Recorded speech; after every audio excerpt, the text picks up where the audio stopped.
Olá, meus queridos, que a paz do Senhor Jesus Cristo esteja reinando na sua vida, na sua casa, na sua família. Está começando mais um programa Escola Bíblica, trazendo até você lições preciosas da Palavra de Deus, baseadas nas lições na revista da nossa CPAD, lição de adultos. Como você sabe, você que já conhece o programa, nós estamos estudando a supremacia das Escrituras, um tema formidável, um tema excelente, importantíssimo para a igreja, para você que gosta de conhecer mais da Palavra de Deus. E hoje, a lição de número 4, lição maravilhosa, vai falar sobre a estrutura da Bíblia. Como foi formada essa estrutura que hoje nós conhecemos da Bíblia Sagrada? Ao longo dos séculos, quais foram os critérios que nós podemos aprender com toda essa história da estruturação da Bíblia Sagrada? É sobre isso que nós vamos nos deter hoje no programa. E eu quero desde já convidar você a ficar ligado no canal 7.1 na TV Kairos, também no YouTube, acompanhando essa preciosa lição de hoje, tá bom? Pois bem, nós vamos começar trazendo a você o texto áureo da nossa lição, a verdade prática, e em seguida a leitura bíblica que você acompanha também na sua Bíblia ou na tela do nosso programa, tá bom? O texto áureo nos diz: E disse-lhes: São estas as palavras que vos disse estando ainda convosco. Convinha que se cumprisse tudo o que de mim estava escrito na lei de Moisés e nos profetas e nos salmos. Lucas capítulo 24, versículo 44. A verdade prática nos diz: a Bíblia se divide em Antigo e Novo Testamentos, totalizando 66 livros divinamente inspirados. Toda ela é nossa única regra de fé e prática.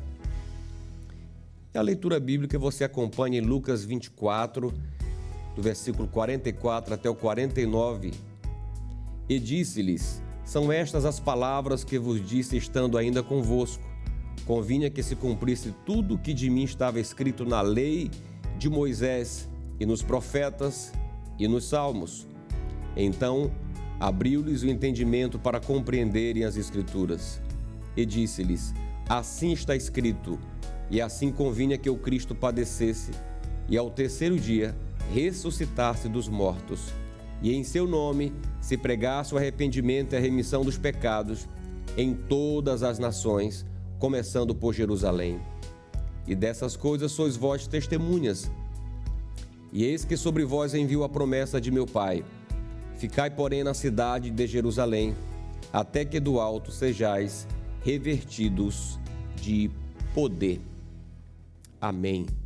Até aqui temos lido o texto sagrado, nós vamos fazer uma oração. Convido você a orar conosco nesse momento. Pai, no nome de Jesus, aqui estamos nesse programa tão abençoado e nossa oração é que o Senhor continue abençoando.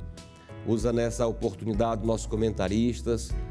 Usa, Senhor amado, cada um que nesse dia está se voltando para o aprendizado da palavra. Os professores, alunos, coordenadores, pastores e obreiros atuantes na escola dominical. Aos amigos que nos assistem, que haja edificação, que o Senhor abençoe a todos no nome de Jesus. Amém. Queridos, o programa de hoje tem novidades, nós temos aqui hoje, nesta bancada abençoada, com muito carinho, nós queremos aqui agradecer a presença do pastor Epaminondas, o nosso primeiro vice-presidente da nossa igreja em Marabá. Pastor Epaminondas, muito bem-vindo aqui ao programa Escola Bíblica. E também a nossa querida irmã Raquel Luz, nos dá o prazer também, ela que congrega conosco ali no Templo do Novo Horizonte, coordenadora ali de mulheres, do ciclo de oração, e também nos brinda hoje com a sua presença. Ela também é professora do IETAD, é bacharel em teologia, nos dá uma honra aqui de estar nesse programa. E eu quero, desde já começar aqui com os nossos comentaristas, os nossos irmãos, porque pastor Epaminondas, começando aqui com o senhor, a lição de hoje está maravilhosa.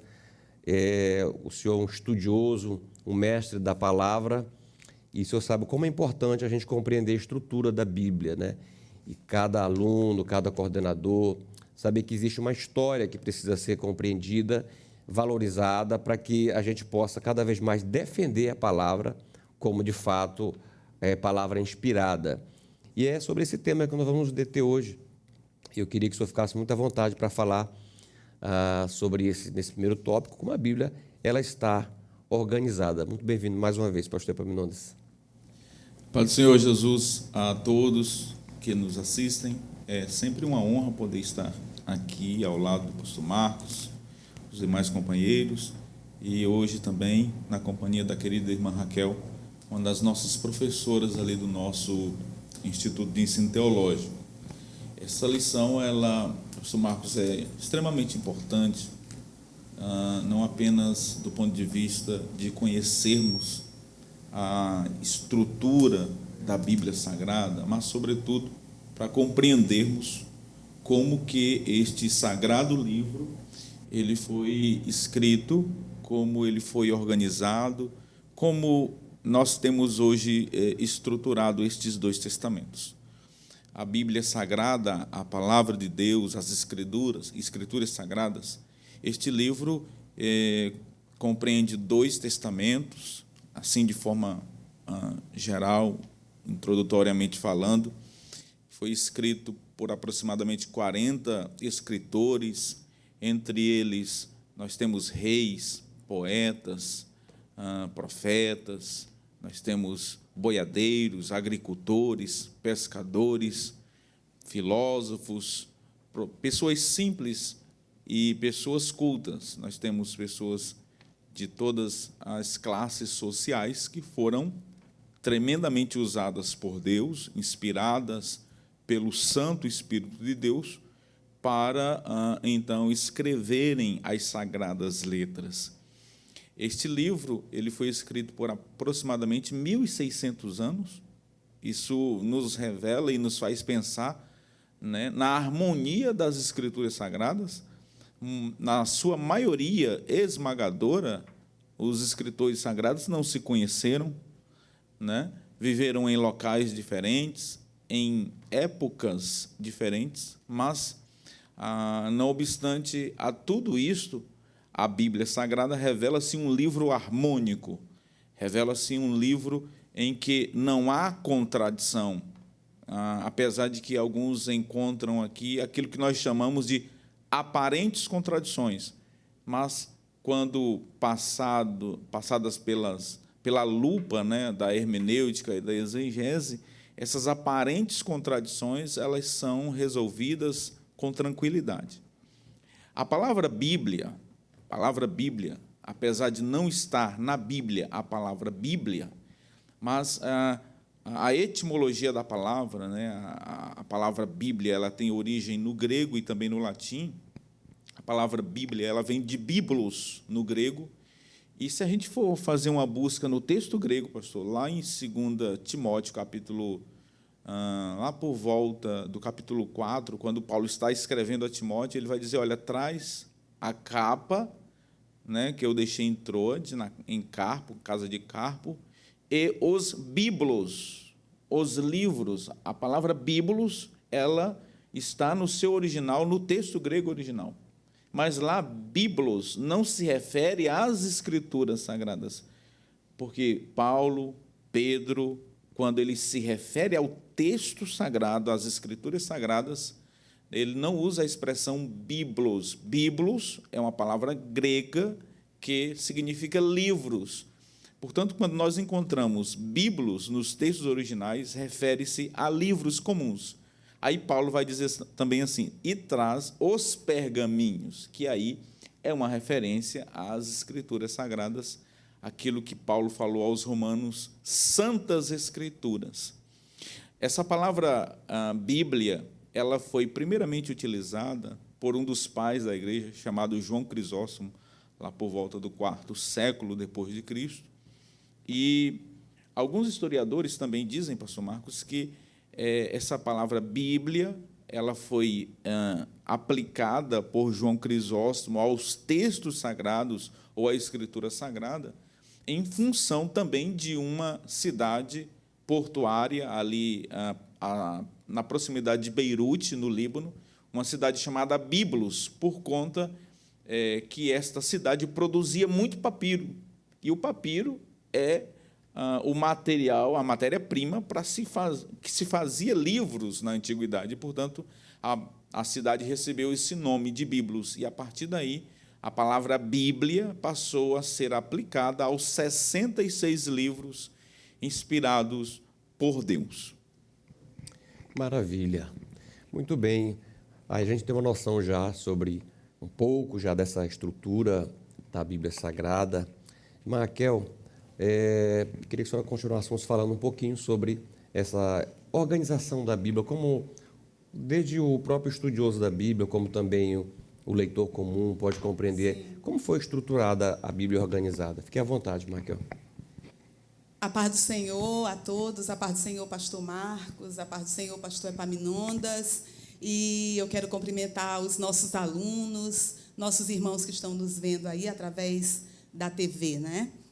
Bem, antes, pastor, eu acho relevante que a gente tome o tema que o nosso comentador aborda aqui, o tema da lição, não é? A estrutura da Bíblia, porque nós sabemos que as nossas classes de escola bíblica dominical, elas são compostas de vários irmãos doutos e incultos também, não é? Então, eu acho que é relevante, é importante que o professor, antes de introduzir essa parte técnica da lição, e até porque nós corremos o risco, ao abordar uma lição assim teológica, de conhecimento dessa forma, que alguns alunos percam o interesse por conta da falta de conhecimento teológico, né? Então, eu acho importante que o professor, talvez, inicie fazendo um esclarecimento do porquê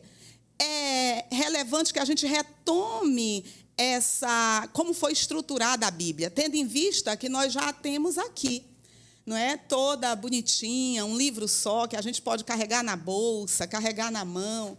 E aí o aluno ou alguém pode dizer, para que estudar isso, né? Mas vale lembrar que antes, como disse o pastor Epaminondas, Paulo precisou pedir os rolos, não é? A Bíblia não estava estruturada dessa forma que nós temos hoje, com tanta facilidade, não é, para carregar.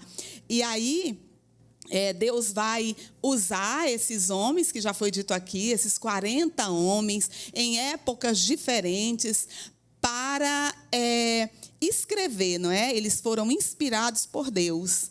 E o cânon da Bíblia, ou seja, o reconhecimento da inspiração desses livros, ele foi apenas confirmado, não é, pela igreja.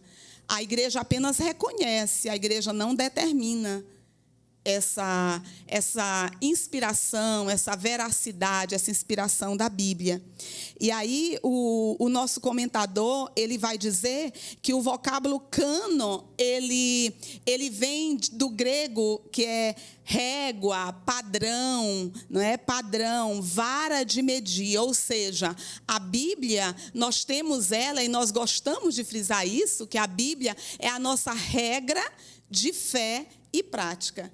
E, por isso, a necessidade de nós conhecermos, tendo em vista que a gente proclama ser ela, né, o que dita o nosso viver diário, o que nos convida à prática, não é? Muito bem, excelente. Importante a gente ter essa noção. Quando se fala de cânon, né, pastor Epaminondas, às vezes tem pessoas que não compreendem muito bem a dimensão dessa palavra. Ela tem um aspecto etimológico, né, como disse a irmã Raquel, mas ela tem um aspecto também de definição daquilo que é sagrado, daquilo que é inspirado, não é isso, pastor? Exatamente. E, inclusive, a irmã Raquel ela tocou num ponto que me fez lembrar, irmã Raquel, a senhora falou sobre a dificuldade que era carregar os rolos, os pergaminhos. Sim. E essa dificuldade era tão grande e gigantesca que aqui eu procuro exemplificar isso, ilustrar. No século IV, o imperador, antes de entrar nesse assunto, só para incluir aqui, no século IV, o imperador Constantino, ele solicitou 50 cópias das Escrituras Sagradas a Eusébio de Cesareia. Eusébio estava em Cesareia. e ele estava em Constantinopla. Então, ele escreveu uma carta solicitando 50 cópias das Escrituras. O Eusébio trabalhou muito bem nisso, construiu as 50 cópias das Escrituras Sagradas, de todos os livros, já reconhecidos naquela época como inspirados, e eram escritos ou em papiro ou em pergaminho. O pergaminho, por ser o material mais resistente, ele ganhou proeminência. E, após concluídas essas 50 cópias, pastor Marco, elas foram transportadas em 2 carruagens.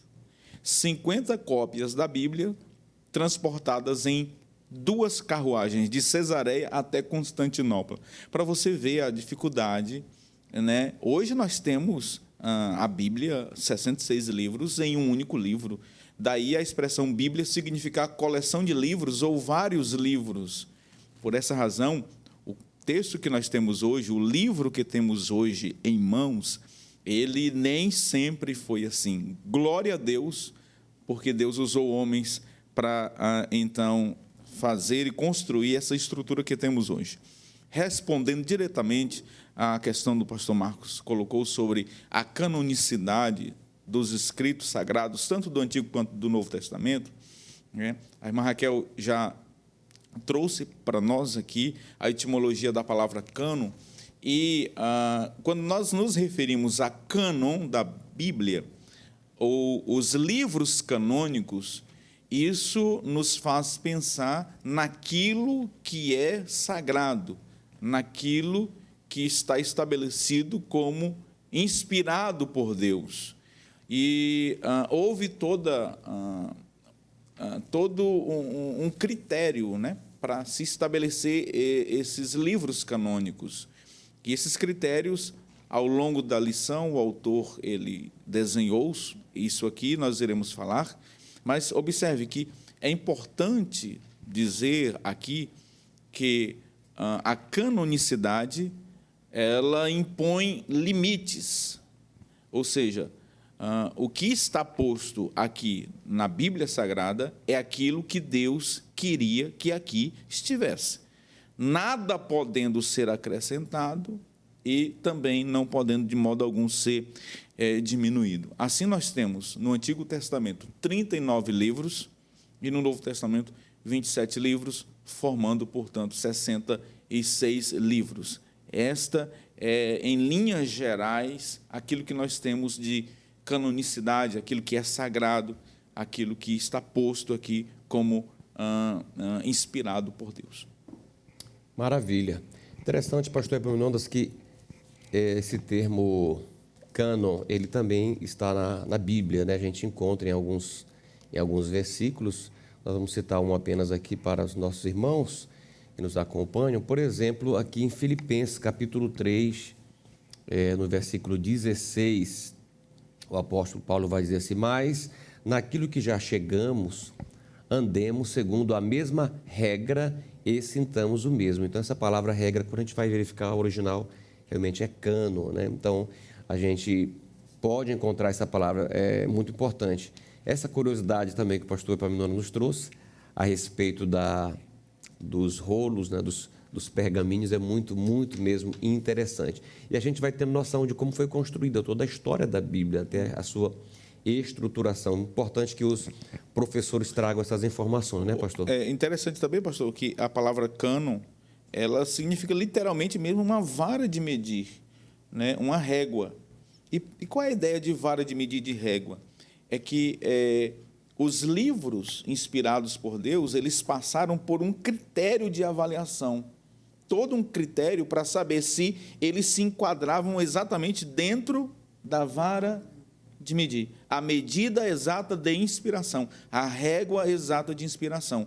Livros que extrapolavam ou livros que não se enquadravam na vara de medir, eles foram, portanto, descartados. E nós sabemos centenas de livros, tanto do Antigo quanto do Novo Testamento, que circulavam já ali no primeiro século. Nós temos os livros apócrifos, que nós consideramos que não são inspirados por Deus. Esses livros, né, Markel, eles já circulavam na época da formação do cânon sagrado, tanto do Antigo quanto do Novo Testamento. para o Antigo Testamento, nós atribuímos essa organização, essa estrutura canônica dos 39 livros a Esdras. É dito que Esdras foi o grande responsável, usado por Deus, para então reconhecer os 39 livros sagrados do Antigo Testamento. E já no Novo Testamento, por volta do IV século, já tínhamos os 27 livros inspirados por Deus como canônicos. E, pastor Marcos, nós sabemos a infinidade de livros que existiam circulando na época, inclusive com autoria, suposta autoria de autores sagrados. Algumas pessoas usavam o nome dos autores sagrados para dar confiabilidade, credibilidade, mas, na verdade, eram livros que não se encaixavam, que não se enquadravam na régua ou na vara de medir. Glória a Deus. Muito bem, meus amados. Nós vamos avançando aqui nesse estudo da estrutura da Bíblia e você é convidado a permanecer conosco. Nós vamos para um rapidinho intervalo, já retornando com o segundo bloco do programa Escola Bíblica.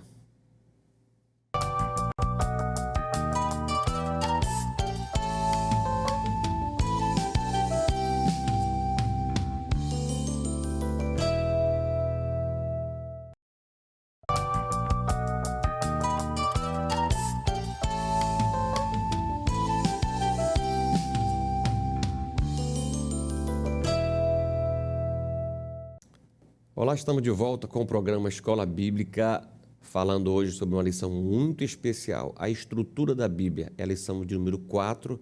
Você que ligou agora a sua TV, você que acompanha aí pelo YouTube, nós estamos falando sobre como foi estruturada a Bíblia ao longo do tempo, sobre a sua canonicidade, que significa aquilo que de fato foi definido como sagrado, como inspirado por Deus.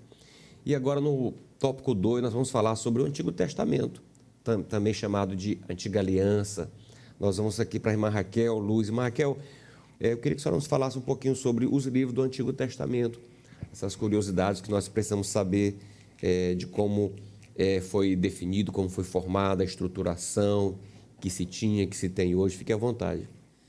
Bem, pastor Marcos, em primeiro lugar, é preciso que nós saibamos que, originalmente, a Bíblia, os livros da Bíblia não tinham essa divisão que nós temos hoje. Ele era um livro só, era composto, não tinha a divisão de versículos e capítulos, não é? E aí só os judeus do período pré-talmúdico, eles fizeram essa divisão para quê? Para facilitar o uso das escrituras nas sinagogas. Eles fizeram essa divisão porque facilitaria.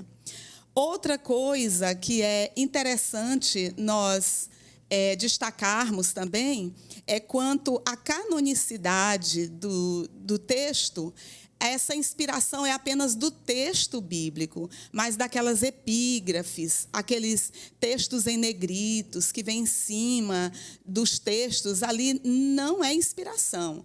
Ali são coisas que foram colocadas pelas editoras para facilitar o nosso entendimento.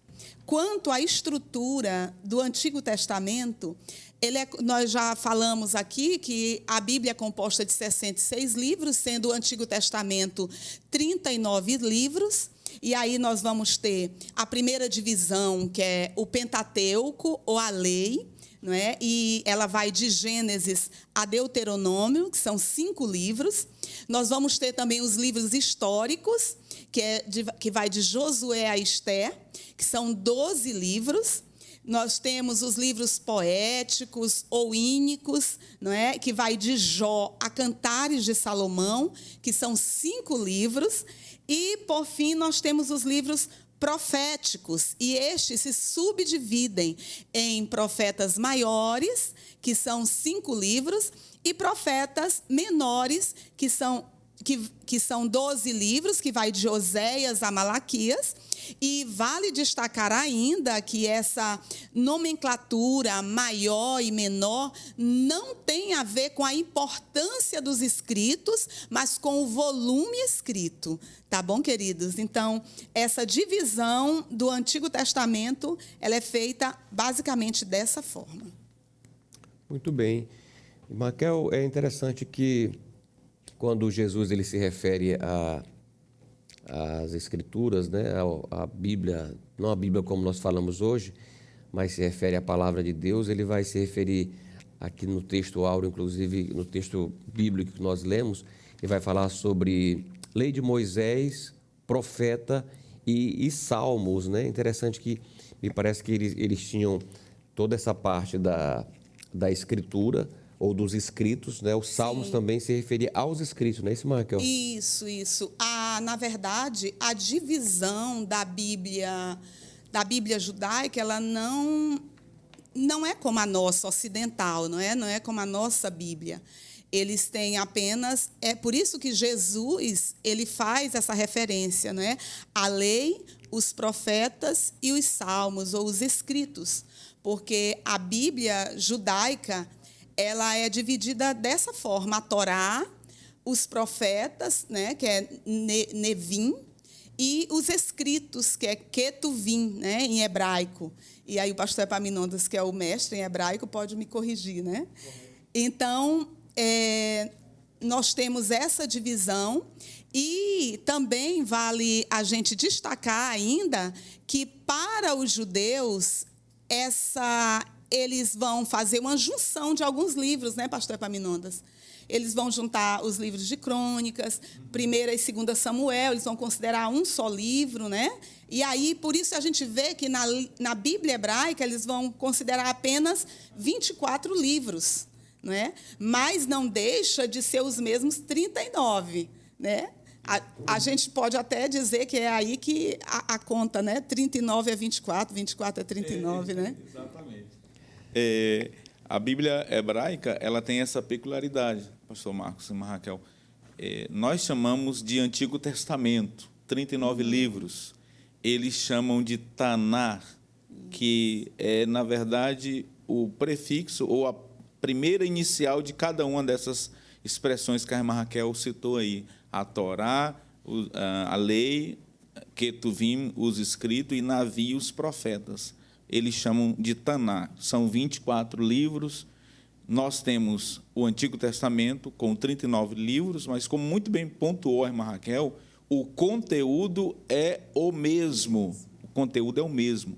A divisão que é diferente, a divisão dos livros da Bíblia hebraica para a Bíblia protestante é diferente, mas o conteúdo é o mesmo. Para vocês terem uma ideia, nós temos 12 profetas menores, e eles, os 12 profetas menores, fazem parte de um único livro na Bíblia hebraica. Apenas essa curiosidade que é muito interessante. Sim. Importante isso aí, importante que todos nós, mas sobretudo os professores da escola bíblica, possam estudar como realmente é organizada a Bíblia hebraica, né? Interessante, por exemplo, tem livros que na nossa Bíblia são separados, 1º e 2º livro de Samuel. Sim. Já é apenas um livro. Lá você vai encontrar, por exemplo, Esdra e Neemias, para eles um livro só. Então é muito importante que a gente entenda essa divisão, até para efeito didático, né, de compreensão. A nossa Bíblia ela é muito boa nesse sentido. Mas tem um tema aqui, pastor Epaminondas, que eu entendo assim que é de fundamental importância para a gente compreender e poder ter a Bíblia como palavra de Deus, tá? Que é a chamada canonicidade. Por que entendemos que a Bíblia ela é exatamente chamada de Bíblia Sagrada, como nós falamos, né? Porque os livros foram entendidos como tais. Eu queria que o senhor falasse sobre essa canonicidade, agora, especificamente sobre a canonicidade do Antigo Testamento. Depois a irmã Raquel pode também nos trazer ali a sua contribuição nesse aspecto, pastor. O autor ele destacou muito bem aqui 3 fatores que são fatores que levaram, né, à canonicidade dos 39 livros, que nós também chamamos de critérios, né? O primeiro fator é a inspiração divina. O segundo fator é o reconhecimento do povo de Deus. E o terceiro fator é a preservação pelo povo de Deus. A inspiração divina é que esses 39 livros eles foram inspirados por Deus. E o tema inspiração já foi assunto de uma outra aula, mas nunca é demais nós lembrarmos que a palavra inspiração ela está lá no texto sagrado, 2 Timóteo 3,16, 2 Pedro 1,21, quando Pedro falou que homens santos jamais falaram coisas que não fossem aquilo que Deus queria que eles falassem, onde Paulo vai dizer que toda a Escritura é divinamente inspirada por Deus, e a palavra inspirada por Deus ali, no original, é theos pneustos, ou seja, sopro de Deus, literalmente. Deus soprou a inspiração divina sobre os autores e eles, portanto, escreveram aquilo que Deus queria que aqui estivesse. O que eles escreveram, pastor Marcos e irmã Raquel, foi supervisionado pelo Espírito Santo de Deus. Deus usou aqueles homens com a cultura que eles tinham, com a capacidade que eles tinham, mas foi supervisionado pelo Espírito de Deus. O Espírito de Deus, portanto, estava ali supervisionando todos os escritos. Em segundo lugar, o reconhecimento do povo de Deus. O povo de Deus reconheciam os 39 livros como inspirados por Deus, como sagrados. Os 39 livros que foram citados aqui de forma estrutural pela irmã Raquel, né? O Pentateuco, o nosso Pentateuco, os livros históricos, os livros poéticos, os livros proféticos, eles tinham o reconhecimento do povo de Deus. Ou seja, os judeus da época da formação do cânon sagrado, no período de Esdras, reconheciam esses livros como sagrados. Esses livros, para eles, tinham esse reconhecimento e, portanto, eles eram, assim, considerados, inspirados por Deus. E o terceiro fator é a preservação pelo povo de Deus, ou seja, esses livros, eles foram não apenas conservados, preservados, porque eles eram tidos como a revelação especial de Deus, a regra de fé de Deus para o seu povo, era a lâmpada para o povo de Deus, era o farol para o povo de Deus, né? Era o guia, era a bússola para o povo de Deus do Antigo Testamento. Esses 39 livros, portanto, passaram, né, por esses critérios. Em primeiro lugar, inspiração divina. Em segundo lugar, reconhecimento do povo de Deus. E, em terceiro lugar, preservação pelo povo de Deus. Maravilha. Esses pontos, sem dúvida alguma, né, irmã Raquel, eles são importantes, né, para a gente poder compreender o que é canonicidade, né? Sim, e eu acrescentaria só que eu acho que é interessante que isso fique bem claro, é que alguém, pastor Epaminondas e pastor Marcos, pode dizer assim, foi reconhecido a canonicidade, a inspiração divina, nós chamamos a Bíblia de Santas Escrituras, não é? Mas isso foi reconhecido por homens, foi atribuído por homens. Vale frisar o que o pastor Epaminondas já falou, que não, essa inspiração ela foi dada pelo próprio Deus. Deus estava ali, acompanhando, inspirando, né, cada escritor. Então, eu diria que a igreja ela não determina essa inspiração, essa canonicidade, ela apenas reconhece, não é, pastores? Porque esses livros eles já vinham sendo lidos há algum tempo e praticados, os seus ensinos haviam sendo praticados. Então, por isso, o reconhecimento daquela igreja, né, da inspiração desses livros, né? Então, a igreja, ela reconhece, ela quer dizer, ela determina essa inspiração, não é? Amém. Meus queridos, o programa está muito bom, trazendo informações importantes aí para você que gosta da Bíblia, tem curiosidade em conhecer mais da Palavra de Deus.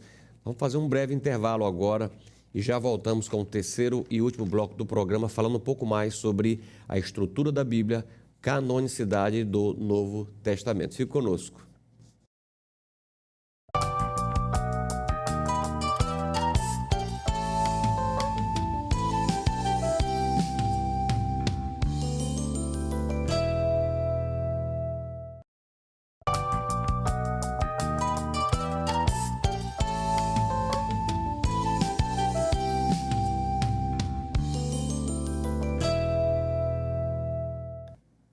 O programa Escola Bíblica está de volta e nesse terceiro bloco vamos falar sobre a canonicidade do Novo Testamento. Como está estruturado, como foi esse processo de estruturação do Novo Testamento? Aliás, eu já começo aqui com o pastor Epaminondas, perguntando, tirando uma dúvida, que quem sabe pode ser a dúvida de muita gente, pastor. Por que o termo Antigo e Novo Testamento? É interessante mesmo. Parece que é simplório, mas não é. Pode ser simples, mas não é simplório. Alguns até não usam a expressão Antigo e Novo Testamento. Alguns gostam da expressão Primeiro e Segundo Testamento. A palavra testamento, ela significa acordo, contrato, pacto ou aliança, né? Muitos chamam de antiga aliança, nova aliança, e a expressão nova aliança, ela foi utilizada pelo próprio Cristo, quando, da ocasião da última ceia, ele vai dizer: este é a nova aliança no meu sangue. A antiga aliança, o Antigo Testamento, né? Nós temos como cerne ali da construção o povo de Israel, em que o povo de Israel foi eleito por Deus para que o nome do Senhor fosse então, né, divulgado a todas as nações. E nós sabemos que nesse percurso houve uma falha pelo povo de Israel. E no Novo Testamento nós temos, né, como principal agente divulgador do nome de Deus a igreja. No Antigo Testamento, na Antiga Aliança, nós temos o Novo Testamento, a Nova Aliança velada. É o que alguns estudiosos dizem, que no Antigo Testamento, na Antiga Aliança, nós temos o Novo Testamento velado. E no Novo Testamento, nós temos o Antigo Testamento revelado. É interessante. No Antigo Testamento, nós temos, por exemplo, na lei, no Pentateuco, os fundamentos da chegada de Cristo. Nós temos nos livros históricos a preparação para a chegada de Cristo. Nós temos no Antigo Testamento os livros poéticos, que é o anelo para a chegada de Cristo. E nós temos nos livros proféticos a certeza da chegada de Cristo. Portanto, o Antigo Testamento, assim como o Novo Testamento, tem como tema central a pessoa de Jesus Cristo. Jesus, ele é o texto áureo da Bíblia. Jesus é o tema central da Bíblia. Em todos os livros do Antigo Testamento, nós podemos, com as lentes cristológicas, enxergarmos o Cristo em cada um desses livros. E aí, para a gente concluir e encerrar o Antigo Testamento, né, nós temos algumas particularidades do Antigo Testamento. O Antigo Testamento ele foi escrito majoritariamente em hebraico, e alguns versículos foram escritos na língua aramaica. Esses versículos estão lá em Daniel, no livro de Esdras e também no livro de Jeremias. O aramaico, eu sempre digo nas aulas lá no IETAD, que é uma língua muito parecida com o hebraico. É como se fosse o português e o espanhol, mas com suas particularidades e peculiaridades. O último livro escrito no Antigo Testamento foi o livro de Malaquias. E é importante, pastor Marcos, o autor fez questão de dizer aqui, e eu também faço questão de dizer, que depois do livro de Malaquias, nós temos o período que nós chamamos de interbíblico, né? Intertestamentário, são os 400 anos de silêncio, que nós chamamos de silêncio pelo fato de que, depois do livro de Malaquias, Deus não inspirou ninguém a escrever nenhum livro. Isso é interessante, porque os 7 livros reconhecidos, né, pela Igreja Católica, esses 7 livros eles foram escritos exatamente nesse período de 400 anos de silêncio. E estes livros, o cânon protestante não reconheceu esses livros. É interessante a gente pontuar aqui, porque o livro de Malaquias foi o último livro escrito e inspirado por Deus. Amém. Muito importante. Maquel, o nosso comentarista ele vai falar que os critérios de avaliação do Novo Testamento também foram idênticos ao do Antigo Testamento, é isso mesmo? Isso, também. Foram idênticos ao do Antigo Testamento. Os três pilares, os três fatores, né, básicos para a avaliação foram os mesmos, e foi constatado que, sim, esses livros do Novo Testamento eram, de fato, livros inspirados por Deus e, por isso, deveriam compor ali o cânon sagrado, não é? E, a nível de curiosidade, nós podemos dizer que, por volta de 1555 depois de Cristo, o Novo Testamento ele foi dividido em versículos, como nós conhecemos hoje. Para quê? Para facilitar a citação da Bíblia, não é? Para facilitar que a Bíblia fosse citada. E aí, trazendo para nós hoje, pastores, nós temos uma grande responsabilidade, né? Tendo em vista que nós já recebemos a Bíblia assim como ela está, né, toda dividida, facilitada. Nós temos a responsabilidade de saber ela, como diz os antigos, de cor e salteado, né? Mas, muitas vezes, isso não acontece. Outra coisa é que uma particularidade do Novo Testamento é a linguagem que foi escrito. Todos os livros ali do Novo Testamento foram escritos numa linguagem comum, que é o grego koiné. E aí a gente vê também a intenção de Deus nisso, de que essa palavra, que essa escritura sagrada alcançasse todos os povos, não é? Sem distinção, que todos daquela época pudessem entender, e também nós hoje, não é? Sem dúvida, isso é uma mensagem para nós, né?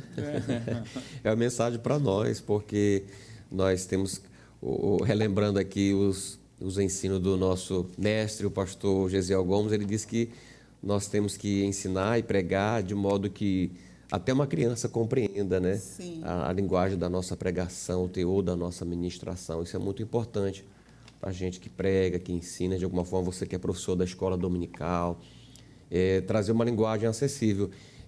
Por exemplo, você que ministra para idosos, você tem que falar uma linguagem que seja acessível aos idosos. Você que ministra para criança, tem que ministrar a mesma mensagem que aquele professor do idoso, mas na linguagem acessível à criança, usando os recursos da didática. Aliás, a nossa revista Ensinador Cristão, atual, ela vai falar exatamente sobre os recursos da didática que Jesus utilizava. Jesus, o mestre dos mestres, né, pastor Paulo? Sim, é verdade. Usava. E até hoje a gente vai compreendendo que o Senhor ele usa da sua didática, né, para que a gente possa ter a Bíblia como nós temos. A didática está por trás da Bíblia, né, Marquel? A senhora concorda? Concordo sim. E é preciso que se faça, que o professor, assim como quem prega, quem ministra, tenha essa sensibilidade, não é? De entender o público, de fazer uma leitura prévia, né, pastores, do público a quem nós estamos ministrando. E aí, dentro disso, você vai utilizar da linguagem mais adequada, de exemplos mais adequados. E trazendo para o Novo Testamento, também eu quero destacar aqui, pastor, a divisão, não é, do Novo Testamento, esses 27 livros, falando da facilidade. Nós precisamos entender que nossa Bíblia não está em ordem cronológica, apesar da gente ter edições, não é?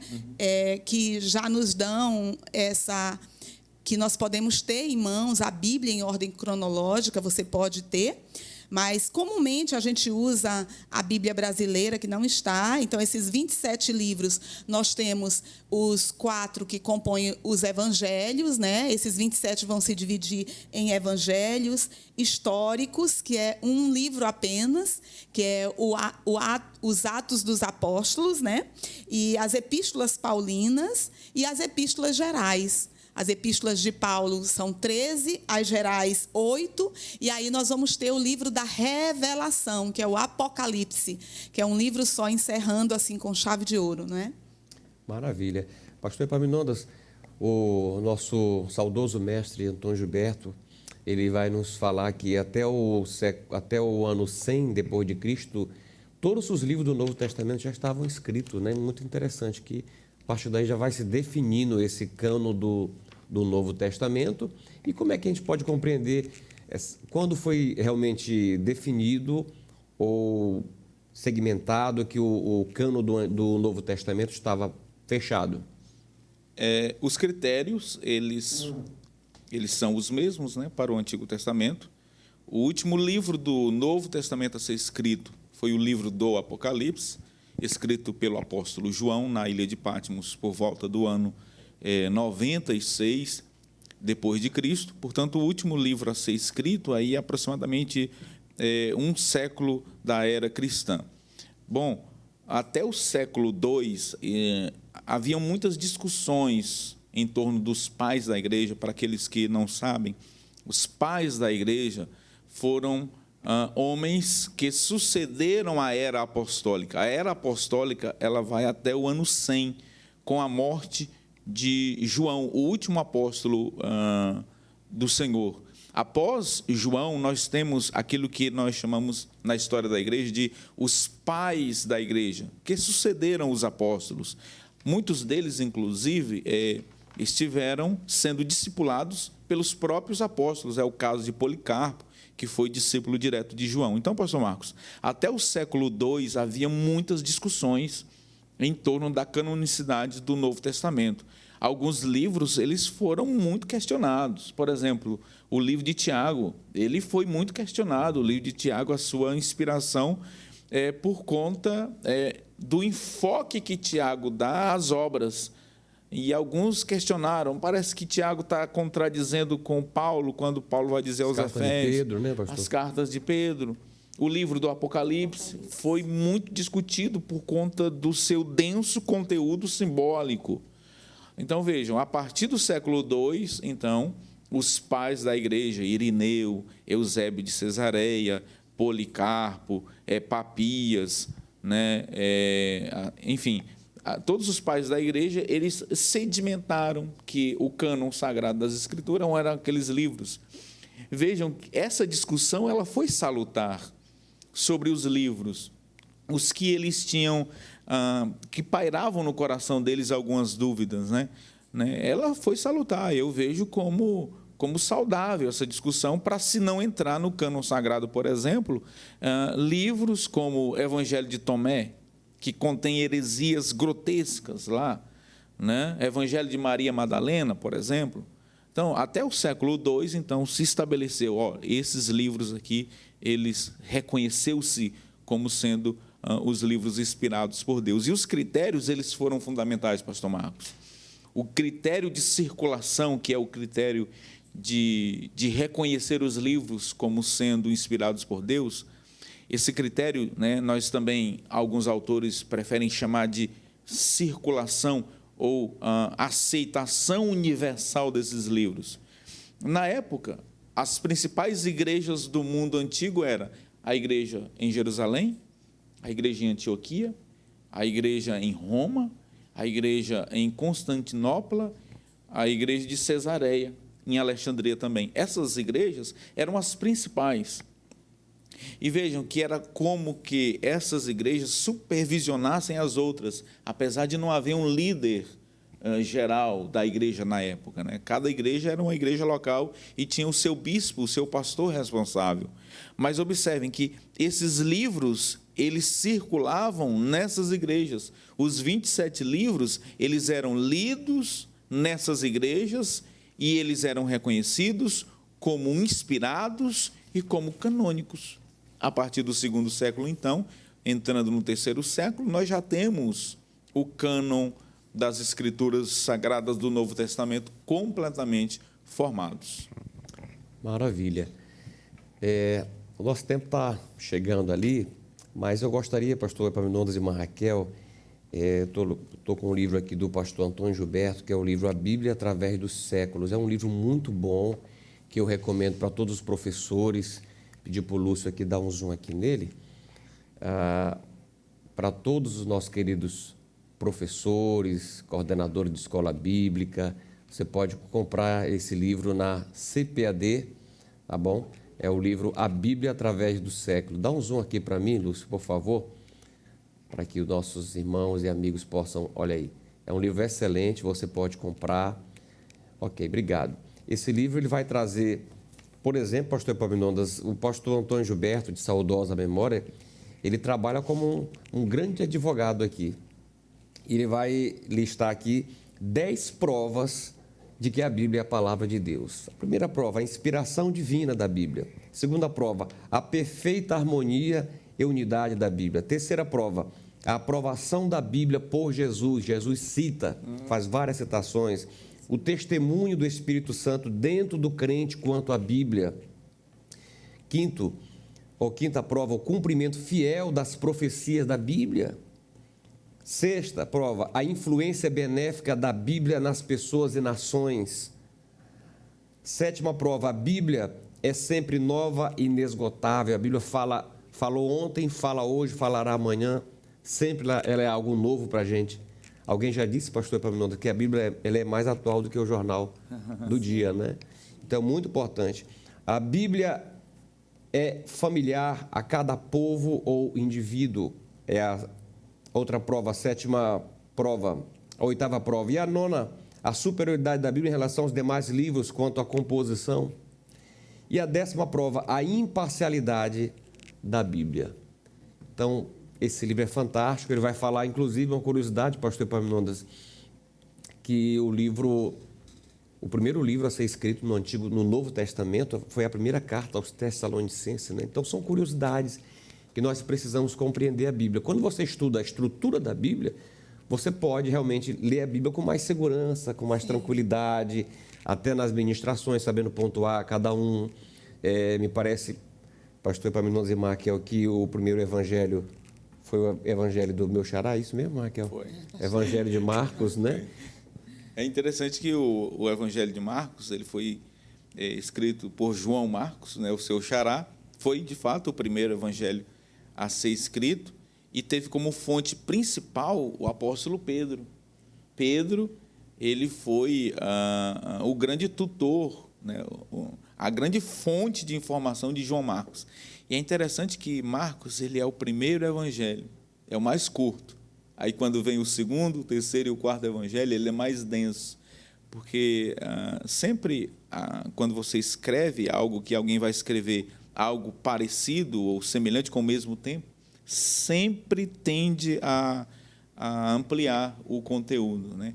Mas é interessante, pastor Marcos, eu pontuar aqui sobre o texto bíblico que temos hoje, em língua portuguesa, né? A Bíblia que temos hoje, traduzida por João Ferreira de Almeida até o livro de Ezequiel. Depois do livro de Ezequiel, os seus amigos concluíram a tradução da Bíblia. Esse texto que nós temos hoje aqui, ele é plenamente confiável. E nós fizemos uma live, né, com o autor dessa revista, o pastor Douglas Batista, e eu fiz essa pergunta para ele sobre a confiabilidade do texto que temos em mãos hoje em língua portuguesa. E ele, né, como um estudioso mais profundo do que todos nós aqui, né? Pesquisador, cientista das Escrituras, ele confirmou aquilo que nós já havíamos também pesquisado e estudado. A Bíblia Sagrada, o texto que temos hoje, as Escrituras, é plenamente confiável. Apesar de que os autógrafos não existirem mais, ou seja, não há nenhum autógrafo, seria quase impossível a preservação de um autógrafo de algo que foi escrito há 3 mil anos atrás. Mas o texto que temos hoje em mãos é plenamente confiável. A Bíblia é um milagre. A preservação da Bíblia é um milagre. Reinava no cristianismo, no mundo cristão como um todo, a dúvida sobre, né, a confiabilidade da transmissão do texto bíblico. E aí nós temos, né, na história o maior achado arqueológico da história da humanidade até hoje, são os escritos do Mar Morto, os rolos, os pergaminhos do Mar Morto. Lá em 1947, quando aquele pastor de ovelhas, entrando em uma das grutas ali do deserto da Judéia, ele encontrou milhares de textos bíblicos, inclusive o livro do profeta Isaías foi encontrado intacto, o rolo. E aí eles fizeram uma comparação com o texto hebraico encontrado ali nas cavernas de Qumran, com o texto hebraico mais antigo até então, que datava de 1000 anos, né, da nossa era. E eles compararam, pastor Marcos, e bateu 98%. Sabe, isso é algo fantástico, é algo glorioso que me emociona por saber que a Bíblia ela foi preservada, por saber que o texto que temos é confiável, por saber que esse livro ele transforma vidas e continuará transformando vidas, porque não é um livro comum de português, matemática, história, geografia, química, né? É a palavra do Deus vivo para nós. Glória a Deus, maravilha. Irmã Raquel, nós estamos encerrando o programa também. Queria que a senhora deixasse também uma palavra para os nossos queridos telespectadores do programa. Sim, eu quero agradecer a oportunidade de estar aqui e falar para os nossos telespectadores que, como disse o pastor Epaminondas, a Bíblia ela é inerrante, é infalível, ela é plenamente inspirada, então ela não contém apenas alguns textos inspirados, ela é totalmente inspirada e vale a pena, meus irmãos, vale a pena nós nos debruçarmos, nós aprendermos, nós irmos aos livros e também ao mestre dos mestres, não é? Que é o Senhor Jesus, que é o Espírito Santo, e buscar nele o conhecimento que nós precisamos para ajudar outros, para levar essa mensagem que é tão precisa nesses dias. Amém. Eu quero deixar em encerramento desse programa para você o que está escrito no livro de Jó. Jó apontado como também é o primeiro do Antigo, pastor Epaminondas? Sim, a história, né? A história de Jó, ela perpassa por um momento, inclusive, anterior a quem escreveu. Dizem que o livro de Jó, a história do livro de Jó, ela é anterior, ou ele foi contemporâneo de Abraão. Moisés escreveu o livro de Gênesis muito tempo depois de Abraão, então, o primeiro livro, praticamente, né? Maravilha. E aqui no livro de Jó, no capítulo 42, ele diz assim, no versículo 2, bem sei que tudo podes, e nenhum dos teus pensamentos, os teus planos podem ser impedidos, podem ser frustrados. Então, Deus planejou essa história, Deus planejou a Bíblia para nós, a sua palavra não volta vazia, ela permanece para sempre, ela é pura, ela é santa, e ela pode transformar a sua vida. Se você crê na palavra, você vai ver milagres na sua vida. O Senhor disse que estaria conosco todos os dias até a consumação dos séculos. O Senhor disse que se nós orássemos o nome do seu Filho, aliás, o nome dele a Deus, nós obteremos o milagre, a bênção. Ele disse, tudo quanto pedis ao Pai, em meu nome ele fará. Nós precisamos crer nessa palavra. Ela tem uma aplicação prática para nós. Não basta conhecer a Bíblia, não basta saber o que há na Bíblia, mas é preciso crer na Bíblia. Se você crer, Deus pode fazer um milagre na sua vida, na sua casa e na sua família. Nós vamos encerrar o programa com alegria, agradecendo aqui ao pastor Epaminondas, agradecendo a irmã Raquel Luz e pedir à irmã Raquel que nos brinde aqui com oração, termine orando por cada um de nós e pelos nossos telespectadores. Amém. Oremos então. Senhor Deus, nós te louvamos, Senhor, por este momento tão agradável, Senhor. Sim, Jesus, nós queremos te agradecer pelo programa Escola Bíblica Dominical, pela vida do pastor Marcos Melo, pela vida do pastor Epaminondas Fonseca, comentarista desse programa. Pai, nós queremos te pedir, Senhor, sim, que os nossos ouvintes, Deus, tenham sido alcançados pela palavra, Senhor, e que este programa venha a ter uma relevância na vida de cada professor, na vida dos alunos, Pai. Senhor, nós queremos te louvar pela tua santa palavra. Sim, essa palavra que é viva, que é Amém. Eficaz, que é penetrante, que é apta para nos corrigir, para nos ensinar, para nos conduzir na verdade. Pai, obrigada, Deus, por tudo. Sim, Senhor, agora despede-nos em paz, abençoa amanhã Sim, cada irmão nas diversas congregações de Marabá. Sim, Senhor, que as escolas bíblicas dominicais sejam, Senhor, um canal de bênção para Sim, instruir, Deus. Senhor, cada vida. Obrigada, Deus, em nome de Jesus. Amém. Amém. Um abraço especial para os nossos queridos pastores Elias Gomes e o Alec França. E até o próximo programa, se Deus quiser.